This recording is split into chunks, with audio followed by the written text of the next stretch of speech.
got practicals, which I've mentioned a few times already yet. Practicals are effectively any light fixture which is inside of the shot. You'll find these as lamps, as lights on the ceiling, you'll find these as candles, basically any sort of light fixture or light source that's emitting inside of the scene.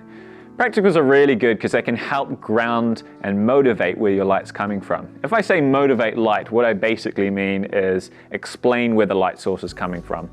If I wanted a really nice, strong, warm light at a scene where someone's sitting in a bed, and I want to explain where that warm light is coming from, I could choose a nice warm practical which will help kind of explain that. So the practical will be emitting a little bit of light itself, but you can help sort of boost that with some fixtures that are off screen.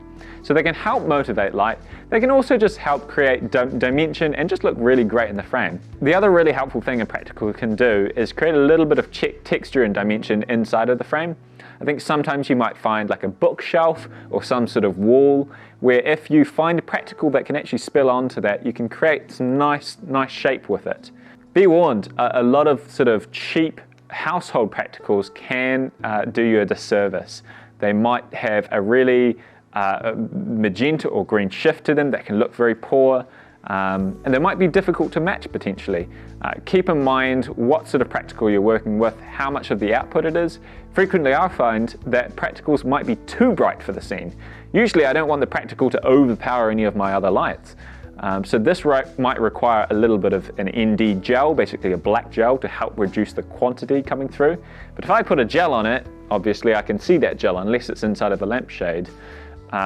So be careful about what kind of practicals you're working with. Best way to control your practical is to use your own. Aperture make these really great flexible lights called B7Cs, which are a screw mount bulb which you can use and you can control remotely. They actually even have a battery power built into them if there is no power through the screw mount itself.